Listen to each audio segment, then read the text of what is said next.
예, 이제 말씀 묵상의 시간입니다. 우리 친구들 한 주간도 말씀 잘 묵상하고 왔나요? 그렇게 잘하고 왔죠? 예, 친구들 이제 시험이 이제 조금씩 다가오고 있는 시간이라 좀 어려움이 있을 수 있어요. 그렇지만 시험 기간일지라도 여러분들 더 중요한 것은 말씀 묵상하는 것이니까 그걸 잊지 말고 꼭 말씀 묵상 꾸준하게 이어갈 수 있으면 좋겠습니다. 특히 우리 로마서 읽고 있잖아요. 로마서 어렵죠? 예, 뭐 반복되는 내용도 많고 또 참 어려운 뭐 이게 개념들도 나오고 쉽지 않습니다. 우리 친구들 그러나 좀 인내심을 갖고 읽을 수 있으면 좋겠어요. 이제 우리 한 주간 어떤 내용이 있었나 한번 돌아보는 시간 가질 텐데 우리 지난주에 8장부터 여러분들 이제 읽었을 거예요. 8장은 그 성령 하나님에 대한 그 말씀으로 이제 시작을 한다고 이 얘기를 드렸습니다. 요것 좀 넘겨 주시겠어요? 예. 8장 거기 앞에 나와 있는 부분. 예. 그래서 이 성령을 생명을 주시는 성령님에 대한 이야기가 이제 8장에 시작되었고 지난주 설교였던 그러나 이제 사람만이 아니라 모든 피조물이 저주 아래에 놓여 있었다. 그러나 우리를 도우시는 성령 하나님으로 인해 우리가 승리할 수 있다. 하나님께서는 우리를 어떠한 조건 상황 속에서도 우리를 향한 사랑을 놓지 않으신다라고 하는 이런 이야기를 이제 8장에서 했었습니다. 그리고 이제 그 다음으로 넘어가서 이제 9장에서 11장을 일반적으로 이제 한데 묶어서 이야기하는데 이제 이방인과 유대인의 구원과 연합, 특히 그 예수 그리스도를 인정하지 않았던 당시의 유대인들, 그 유대인들을 어떻게 하나님께서 구원하실 것이냐, 유대인과 이방인이 너무 다른데 어떻게 연합할 것이냐, 이런 이야기들 조금 더 구체적으로 이야기하자면 바울은 9장에서 무슨 이야기를 먼저 시작하죠? 혈통, 이스라엘의 혈통이 아닌 하나님은 자신이 선택한 자들과의 약속을 통해 그들을 구원하신다라는 이야기를 하면서 그러면은 질문이 올 수 있다. 그러면은 누구는 선택해서 약속 주시고 누구는 약속 안 해주시고 말이 되냐? 그러나 바울은 거기에 대해서 뭐라고 얘기합니까? 토기장이신 하나님이 진흙을 가지고서 무엇을 만들든 그분의 절대적인 주권이다. 어떤 그릇은 진노를 받을 그릇으로, 어떤 그릇은 자비를 받을 그릇으로 하나님의 주권에 속한 문제이다 라고 이렇게 분명하게 이야기를 하면서, 그러면서 무슨 얘기로 나갑니까? 이제 반복됐던 얘기지만 여전히 그러나 이스라엘은 행위의 의, 행위로 의를 이룰 수 없는데도 행위의 의를 추구하고 있다. 그러나 우리는 어떤 의를 추구해야 된다? 10장으로 넘어가서 예수 그리스도로 인한 의를 추구해야 된다. 그를 믿음으로 얻는 의. 이게 뭐였어요? 이신칭의였죠. 그죠? 반복적인 얘기인 걸 우리 친구들 이제 좀 알겠죠? 믿음으로만이 우리는 의롭다 칭함받을 수 있고 구원에 이를 수 있다라고 하는 이런 이야기. 그러면 그 믿음이라는 건 어떻게 생기냐? 우리 친구들 뭐 한 번쯤 들어봤죠? 믿음은 들음에서 난다. 들음은 그리스도의 말씀으로 말미암는다라고 해서, 그렇기 때문에 우리가 말씀, 그 복음의 소식을 전해야 된다, 전도해야 된다, 이런 이야기를 하고 있습니다. 그리고 그 뒤에 이제 연결을 해서 어때요?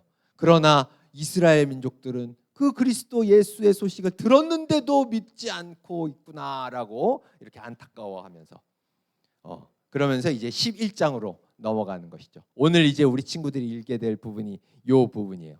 근데 바울은 여기서 끝나지 않을 것이다. 이 친구들 이제 읽으면 알겠지만 여기서 끝나지 않는다. 분명히 이스라엘 민족 중에서도 그 듣고서 하나님께 돌아올 자들을 하나님은 남겨놓으셨다. 이런 이야기 이렇게 하면서 그들이 어떻습니까? 그렇게 하나님께 돌아올 수 있는 건 그들이 율법 잘 지켜서가 아니라 그 행위 때문이 아니라 하나님의 은혜로 그들이 돌아오게 될 것이다 라고 하면서 덧붙이는 말이, 너희 이방인들, 이스라엘은 예수님 안 믿고 너희들이 먼저 믿었다고 해서 뭐 이게 막 교만하게 자랑할 거 없어. 두려워해야 돼. 선택받은 민족이었던 이스라엘도 저렇게 지금 저주 아래 놓여 있는데 너희라고 언제 어떻게 될지 모르잖아. 두려워해라 라고 이렇게 이야기하면서 마지막에 이제 11장 마지막에 분명히 내 동족 이스라엘 민족은 하나님께로 다시 돌아오고 예수 그리스도를 구주로 영접하는 그때가 올 거야 라고 확신을 하면서 이렇게 11장을 끝내고 있는 이 부분이 이제 우리 친구들이 이제 이번 주에 읽어야 될 내용입니다. 그리고 이번 주에 이제 넘어가면 이제 12장에서 16장으로 이제 우리 친구들 이 마지막 로마서의 마지막이에요. 16장이 끝이거든요. 근데 요 12장에서 16장은 보통 이제 그 앞쪽 부분 1에서 11장과 이제 분리를 해서 실천적 부분을 담고 있다 이렇게 얘기해요. 앞에 1에서 11장은 교리적이다, 이론적인 부분을 담고 있다. 이신칭의, 의 이런 건 다 어때요?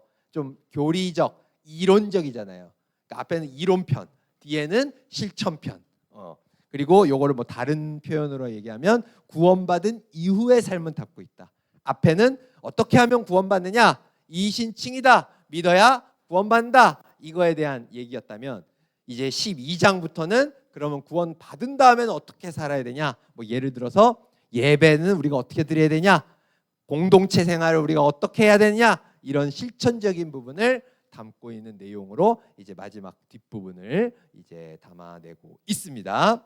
이런 내용들 전체 구조를 우리 친구들이 좀 알고서 이번 한 주도 말씀을 묵상하면 좋을 것 같아요. 어렵죠? 네, 어려워요. 네, 우리 친구들 결코 쉬운 내용이 아닙니다. 로마서. 네, 그래서 전도사님이 지금 얘기하고 있는 부분들 다시 한번 얘기하지만 절대 다 이해할 필요 없어요. 그냥 저런 뭐 논리적 흐름 그런 게 있구나 라는 걸 참고를 하면서 이제 읽어주면 좋을 것 같아요. 자, 그러면 이제 우리 퀴즈의 시간, 우리 친구들 기다리는 퀴즈의 시간을 한번 가져보도록 하겠습니다. 오늘도 어김없이 두 문제를 가지고 왔습니다. 오늘 첫 번째 문제를 먼저 내도록 할게요. 첫 번째 문제는 쉽습니다. 쉽고 페이크도 없어요. 그러니까 빨리 이제 푸는 사람이 임자입니다. 자, 첫 번째 문제 나갑니다. 자, 우리 아까도 얘기했지만 하나님께서는 혈통이 아닌 약속을 주신 자녀들을 구원의 백성으로 삼다. 이런 이야기 앞에서 했었죠? 여러분들 읽었었어요? 기억나요? 근데 이거와 관련된 내용을 얘기하시면서 바울이 이제 이런 내용을 쓰고 있어요. 하나님께서 리브가의 두 아들이 태어나기도 전에, 즉 선과 악을 행하기도 전에 그가 선택하신 목적에 따라 그들을 뭐 정하셨다. 약속의 자녀로 정하셨다라고 하면서 이런 이야기를 하십니다. 자, 여기에 가로가 뻥뻥 뚫렸는데 가로에 어떤 단어가 들어가느냐가 퀴즈예요. 하나님이 뭐라고 말씀하셨냐면 유명한 말이죠. 내가 땡땡을 사랑하고 땡땡은 미워. 역시 야곱을 사랑하고 에서는 미워했다. 지우도 손 들었었는데 맞아요? 정답이죠. 야, 대단합니다. 박수 한번 주세요. 예, 야곱은 사랑하고 에서는 미워했다. 태어나기도 전에, 행위가 있기도 전에 이미 하나님께서 선택하셨다. 그를 통해 약속하셨다. 이런 이야기 하고 있죠. 이거에 대한 설명은 이따가 설교 때 한 번 더 하도록 할 거고. 자, 좋습니다. 그러면 두 번째 문제. 두 번째 문제는 굉장히 어렵습니다. 굉장히 어렵기 때문에 선물 큰 거 줄 거예요. 아주 큰 거 줄 거예요. 자, 두 번째 문제 나갑니다. 자, 믿음으로 얻는 구원. 그죠? 이신칭, 우리는 믿음으로 의롭다 칭함받고 구원에 이르게 된다 했죠. 자, 이거와 관련돼서 주님께서 역시 가로 뚫려 있어요. 바울이 이런 글 써놨어요. 여러분들은 땡땡으로 믿어 의롭다함을 얻고 땡땡으로 고백하여 구원을 얻습니다. 이렇게 거기다가 중요한 구절을 적어놨습니다. 자, 이 가로 안에 들어갈 말 뭘까요? 이거 모르면 진짜 니네 안 된다. 형이 맞췄으니까 다른 사람한테 기회를 한번 줍시다. 네. 다른 사람 이거 진짜 모르면 니네 진짜 안 된다 이거. 뭐예요? 몰라요? 이거는 로마서 안 읽었어. 이거 유명한 구절인데 이거. 자, 뭘까요? 이거 진짜 어렵나? 너무 어려웠나? 저는 고개를 끄덕끄덕했는데 어려워요? 그래요? 그러면 힌트를 주도록 하겠습니다. 이 초성 힌트. 앞에는 미음, 뒤에는 이응. 자, 그래도 모르겠어요? 날 쳐다봐. 날 쳐다봐도 답이 안 나와요. 미음, 앞에는 미음, 뒤에는 이응. 뭘까요? 이거 뭐 시험기가 되니까 해롱. 지호야. 가로가 안 맞아? 가로가 안 맞다는 건 뭔 소리야? 아니 앞에 단어는 미음으로 시작하고 뒤에 단어는 뒤에가 두 개 단어가 다른 단어예요. 네. 아 그래요? 아니에요? 다른 사람. 뭐 이거 백날 쳐다본다고 뭐 답이 나오나? 마음으로 믿어. 마음으로 믿어 의롭다함을 얻으며 입으로 고백하여 구원을 얻습니다. 땡인가요? 맞는 것 같은데? 이거 어떻게 해야 되죠? 자, 정답이죠. 그죠? 박수 한번 주세요. 마음으로 믿어서 의롭다. 이 신칭이죠. 그리고 입으로 이제 시인하는 거죠. 그죠? 고백을 하는 거죠. 주님은 예수님은 나의 주인이십니다. 입으로. 그래서 우리가 입으로 찬양하고 페이크 없냐고요? 아니 지금 설명하고 있는데 설명을 들으셔야지. 페이크 있는가만. 자, 페이크가 있을까요, 없을까요? 당연히 있죠. 그래 아무튼 입으로 고백을 해야 됩니다. 그죠? 그래서 여기서 준비했습니다. 정말 중요한 문제예요. 그렇다면 다음 문제 뭘까요? 그렇다면 중동부 최고의 훈남 선생님이신 이장원 선생님은 지금까지 여성에게 몇 번의 고백? 이건 왜 이렇게 다 갑자기 지호 2번 땡, 3번 땡, 없다 땡, 태연이 4번 땡. 야 지호 다시 한번 6번 땡. 야 이거 이렇게 어렵나? 동영이 9번 땡. 한 번 아까 한 번 아니었어요. 자 7번 아니에요. 8번 아니야. 왜 이렇게 니네 이장원 선생님이 그 정도밖에 못 받았었을 것 같아요. 자 일단 안 들었던 그래 먼저 3번 아니라니까. 23번 땡. 자 태원이 11번 땡. 야 이거 자 마지막 한 번 안 했던 사람한테 먼저 줄게. 서연이 13번도 땡이야. 니네 이장원 선생님 그렇게 그 정도밖에 안 되는 것 같아요. 자 동영이 20땡. 자 한 번씩만 기회 주고 이제 그냥 정답 공개할 거예요. 땡. 5번 땡. 자 마지막 이제 기회. 여기서 못 맞추면 이제 정답 그냥 공개합니다. 땡. 16번 땡. 땡. 자 정답 공개합니다. 정답 몇 번일까요? 셀 수 없이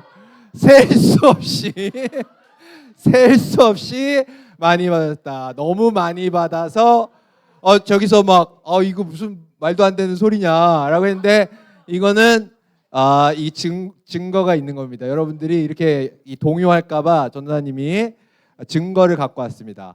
선생님 지금까지 여성분에게 사랑 고백을 몇 번 정도 받아보셨을까라고 했을 때 이장원 선생님께서 분명하게 이렇게 사랑 고백은 셀 수 없이 받아봤습니다라고 전도사님한테 이렇게 카톡 지금 뒤에 경악하고 계신데 이렇게 셀 수 없이 받았다고 본인 입으로 카톡에 이렇게 남겨주셨습니다. 그래서 본인이 얘기하고도 조금 뭐 했는지 나중에 죄송하다고 이렇게 연락 주셨지만 너무 뒤늦은 사과였습니다. 그래서 또 이제 이게 공개돼도 될까요? 걱정을 많이 하셨는데 여러분들이 하여튼 양해해 주시고 욕하지 말아 주시고 셀 수 없이 많이 받으셨다는 거. 자 이렇게 퀴즈 끝났습니다. 어렵다 그랬잖아요. 선물 엄청 큰 거 줄라 그랬는데 추가 퀴즈 원해요. 추가 퀴즈 사실 생각해 온 거 있습니다. 그렇다면 전도사님은 몇 번 받아왔을까요? 0번. 기분 나빠. 진짜 기분 나빠. 허영이 정답이라고? 네가 뭔데 정답을 얘기해? 지호야 얘기해줘. 13번. 역시 지호 정답 아니지만 선물 주겠습니다. 자, 이거의 정답은 전도사님이 자존심이 상해서 공개하지 않도록 하겠습니다. 또 강단에서 거짓말을 말할 수 없어서 자존심이 상해서 나중에 개인적으로 찾아오면 얘기해 줄게요. 자, 그러면 오늘도 이제 로마서 11장 1절에서 12절 말씀 이 두 가지 질문 답하시고 그 다음에 이제 마음에 와닿는 9절 밑줄 그으면서 그 이유도 적어보면서 이제 말씀 묵상을 해보도록 하겠습니다. 시작합시다. 설교의 제목은 저항에 성공할 수 없다. 로마서 11장 1에서 4절 앞부분으로 이렇게 좀 줄여서 준비를 해봤습니다. 앞에서 얘기했듯이 지금 교리적인 부분 담고 있어요. 그래서 우리 친구들이 좀 어려울 수 있어요. 그리고 오늘 설교도 조금 여러분들이 어렵다거나 조금 지루해 줄 수 있는 그런 부분이거든요. 그러나 우리 친구들 정신을 바짝 차리고 중요한 내용이니까 잘 들어줄 수 있으면 좋겠습니다. 우리 퀴즈 때 이런 첫 번째 퀴즈가 아이고 이거를 잘못 PPT를 했네. 그 맨 위쪽에 혈통이 아닌 약속의 자녀. 혈통이 중요한 게 아니라 하나님은 자신이 선택해서 약속 맺은 자녀가 중요하다라고 이런 이야기 했었죠. 그래서 야곱을 사랑하고 에서는 미워했다 이런 이야기 하셨다 그랬잖아요. 기억나요? 원래 혈통으로만 따지면 에서가 형이에요, 야곱이 형이에요? 에서가 형이에요. 장자권이 중요했던 시대이기 때문에 에서에게 복을 더 주셔야 돼요. 그러나 하나님께서 선택하셔서 약속을 맺은 건 누구였다? 야곱이었다라는 거예요. 그래서 하나님께서 그 야곱에게 약속하신 거죠. 내가 너로 큰 민족을 이루게 하겠다라고 하면서 이름을 뭘로 바꿔주셨어요? 이스라엘로. 여러분들 야곱의 이름이 또 다른 이름이 이스라엘인 거 알고 있었어요? 여러분들이 알고 있는 이스라엘 민족, 이스라엘이라는 국가 그 이름 그게 바로 야곱의 이름인 거예요.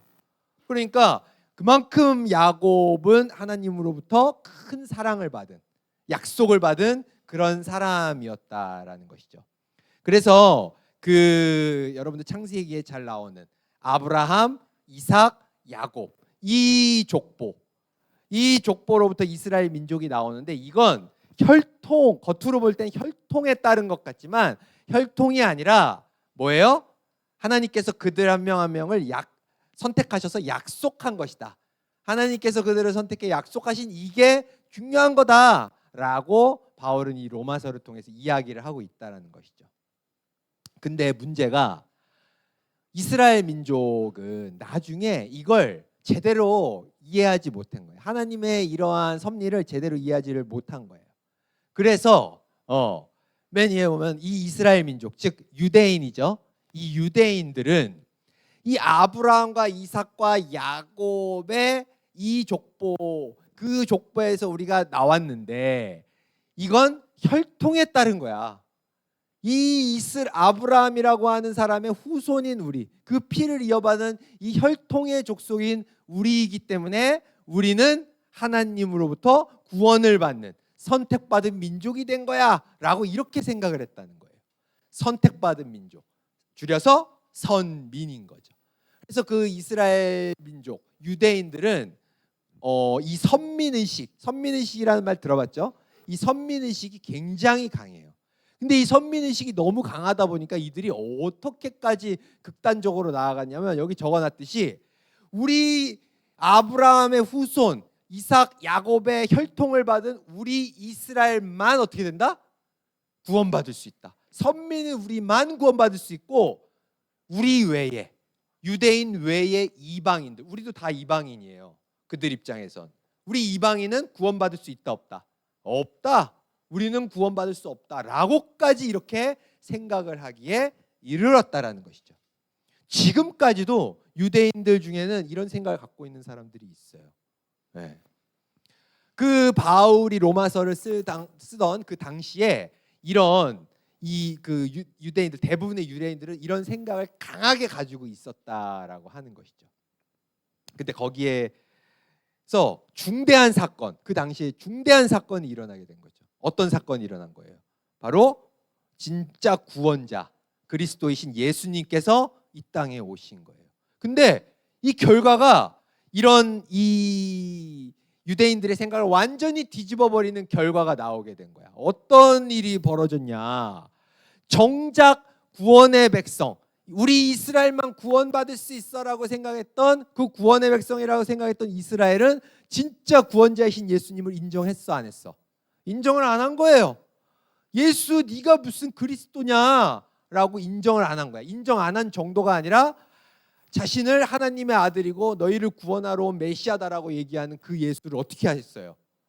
십자가에 못 박아 죽이기까지 한 거예요. 신성모독이네, 네가 뭔데라고 하면서 십자가에 못 박게 죽게 만든 게 바로 이 유대인이었다는 거야.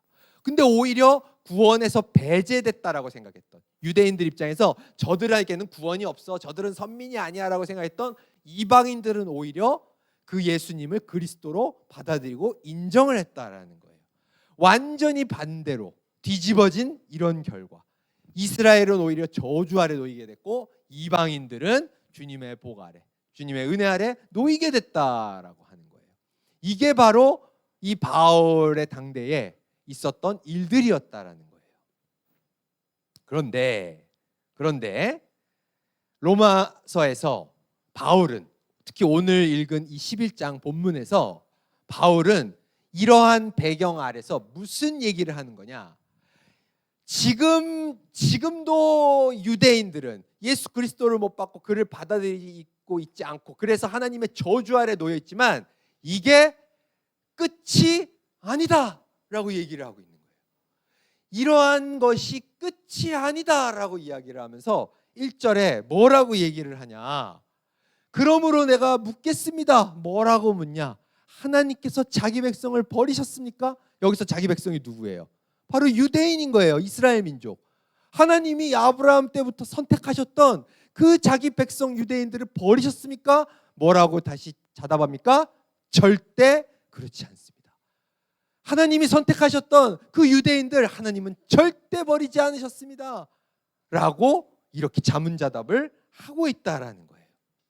그러면서 왜 하나님이 이것을 버리지 않았냐에 대한 그 근거를 누구로 들고 있어요? 바로 자기 자신, 바울 자신으로 대고 있는 거예요. 2절에 뭐라고 얘기를 합니까? 나 자신도, 1절 후반에 나 자신도 이스라엘 사람입니다. 아브라함 후손이고 베냐민 지파 출신입니다. 라고 이렇게 근거를 대고 있는 거예요. 여러분들 아는지 모르겠지만 이 바울은 유대인 중에 유대인, 히브리인 중에 히브리인이었어요. 아주 유대인 중에 중심에 있던 사람이었어요. 그래서 유대인들이 했던 것처럼 똑같이 예수 그리스도를 받아들이지 않았던 사람이죠. 여러분들 들어봤죠? 뭐 받아들이지 않은 정도가 아니라 그 당시에 그 예수쟁이라고 하면 진짜 치를 떨었던 사람이에요. 예, 요즘 뭐 교회 다닌다 하면은 뭐 이렇게 싫어하고 하는 사람들이 있잖아요. 근데 뭐 바울은 그 정도가 아니었어요. 자기의 온 인생을 뭐에 걸었어요?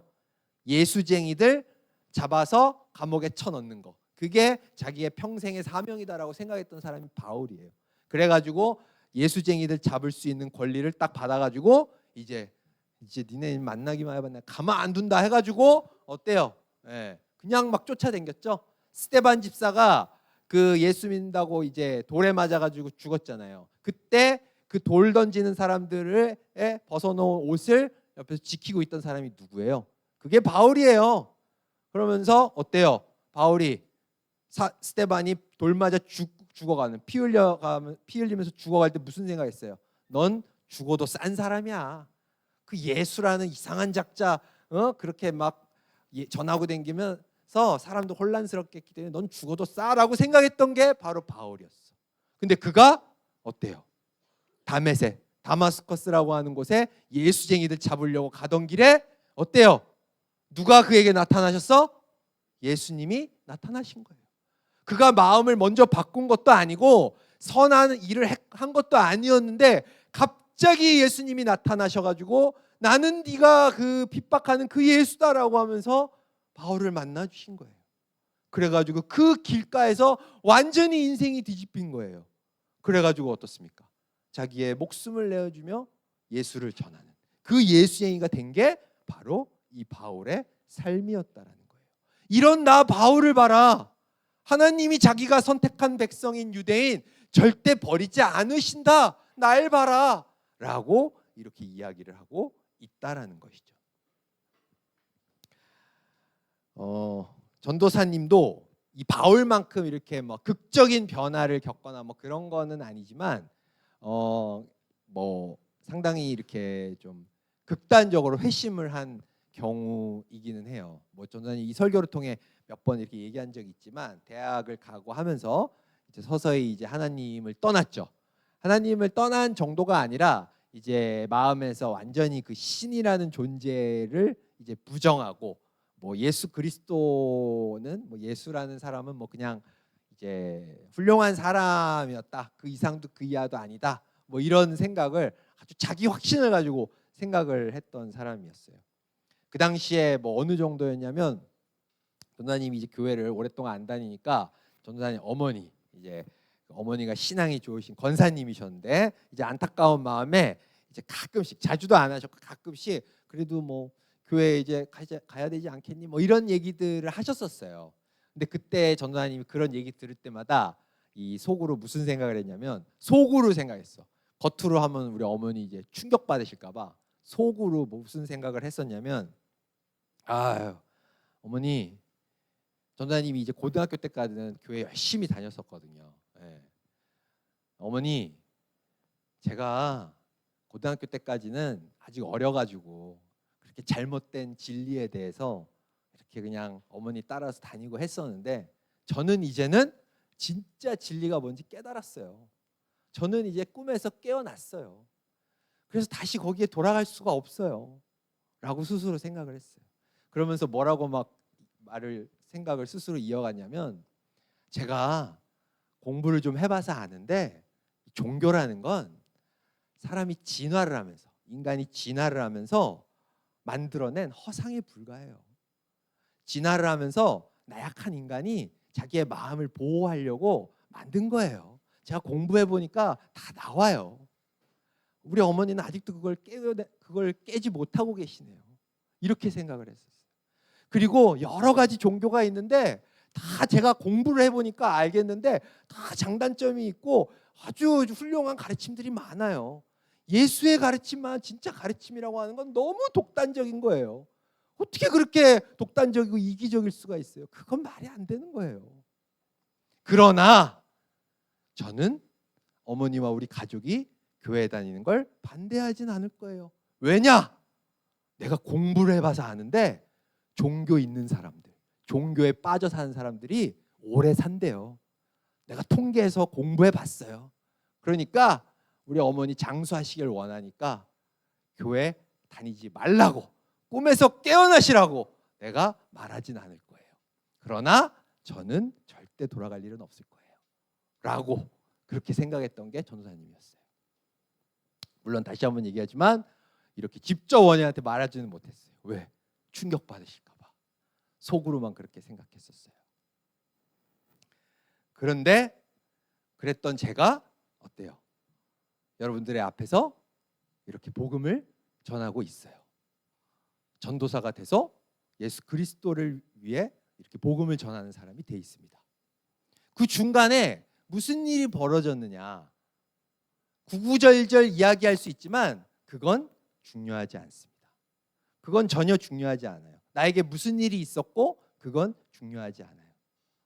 오늘 로마서에서 바울은 이 바울이 어떻게 그렇게 갑자기 예수 그리스도를 구주로 영접할 수 있었는지, 그리고 인간 이태규가 그렇게도 기독교 신앙을 부정했었는데 어떻게 전도사가 돼서 복음을 전하는 사람이 될 수 있었는지 분명하게 여기서 얘기하고 있습니다. 2절에 그것이 분명하게 얘기하고 있어요. 바울은 얘기하고 있어요. 뭐라고 얘기하고 있습니까? 하나님께서 전에 택하신 자기 백성을 뭐 하신다? 버리지 않으신다. 하나님께서는 한 번 분명하게 선택하신 자기의 백성을, 그게 유대인이건 그게 이방인이건 그게 예수쟁이들을 핍박했던 바울이건 그게 마음으로 완전히 교만해져서 예수님을 부정했던 태규건 절대로 버리지 않으신다라고 로마서를 통해 이야기하고 있는 겁니다. 이건 하나님이 전적으로 선택하신 문제고 하나님의 은혜로 우리를 만나주셨기 때문에 가능한 일이에요. 칼뱅이라고 하는 사람이 들어봤는지 모르겠지만 이 칼뱅이라는 사람이 이런 로마서의 바울의 이야기를 이렇게 이야기를 했어요. 우리가 바울이 회심할 수 있었고 우리가 이렇게 교회를 올 수 있었던 건 전적으로 뭐다? 하나님이 우리를 선택하신 것이다. 그리고 하나님의 이 선택은 뭐다? 불가항력적인 은혜다라고 얘기하고 있어요. 말이 어렵죠. 불가항력적이라는 말이 사전을 찾아보니까 이렇게 돼 있어요. 사람의 힘으로는 도무지 저항할 수 없는 힘. 이렇게 돼 있어요. 사람의 힘으로. 사람이 아무리 많은 공부를 하고 똑똑해지고 지식을 갖고 어머니 제가 공부해봐서 아는데 하나님이란 존재, 종교라는 건 허상에 불과해요 라고 내가 아무리 그렇게 똑똑해져서 이야기를 하건 그 어떤 논리를 갖다 대건 사람의 힘으로는 저항할 수 없는 은혜, 사람의 힘으로는 절대 저항에 성공할 수 없는 그 힘을 가진 은혜가 바로 하나님의 선택이라는 거예요. 여기에 오늘 이곳에 와서 이 설교를 듣고 있는 우리 친구들, 우리 선생님들은 모두 저항할 수 없는 은혜를 받은 하나님의 선택받은 백성인 겁니다. 우리 친구들 그걸 믿으시죠? 아멘이죠? 예. 그렇기 때문에 여러분들은 저항할 수 없어요. 여러분들이 아무리 똑똑해지건 여러분들이 무슨 많은 경험을 하고 다른 이상한 생각을 하게 되건 간에 하나님으로부터 벗어날 수 없는 것입니다. 불가항력적인 은혜가 우리를 덮고 있다라는 것입니다. 이제 설교를 이제 마치고자 하는데요. 혹시 이 자리에 있는 우리 친구들 중에 도무지 나는 교회 다니지만 하나님이라는 존재, 신이라는 존재가 믿어지지가 않아. 그냥 부모님 때문에 억지로 나오는 거야 라고 생각하는 친구들 있을 수 있습니다. 그리고 내가 책을 좀 읽어보니까 이거는 아닌 것 같아. 뭐 기독교만 이렇게 욕먹는 기독교가 뭐 유일한 뭐 진리다? 그거 말이 안 되는 것 같아. 이렇게 생각하는 친구들 있을 수 있어요.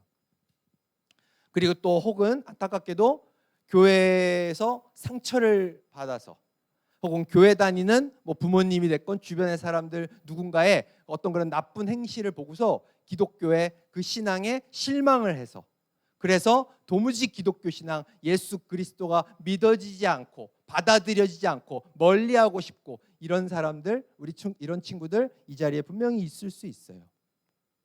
그러나 여러분 오늘 바울은 분명히 얘기하고 있습니다. 그렇게 상처를 받은 친구들 그런 자기의 지식과 논리로서 하나님과 예수님의 존재를 부정하는 친구들 그 모든 자들이 어떻다? 하나님의 불가항력적 은혜 가운데 있다. 그들을 하나님은 분명히 자신이 생각하시는 가장 선한 때에 다시 돌이켜서 하나님 품으로 이끌어 주실 것이다. 여러분들을 멀리 그대로 놔두지 않을 것이다. 분명히 하나님은 바울의 입을 통해서 우리에게 전해주고 계십니다. 이것을 우리 친구들이 분명하게 붙잡고 믿음으로 기쁨으로 누릴 수 있게 되기를 간절히 소망합니다. 이 시간 같이 기도했으면 좋겠습니다. 오늘 설교의 내용을 생각하면서 하나님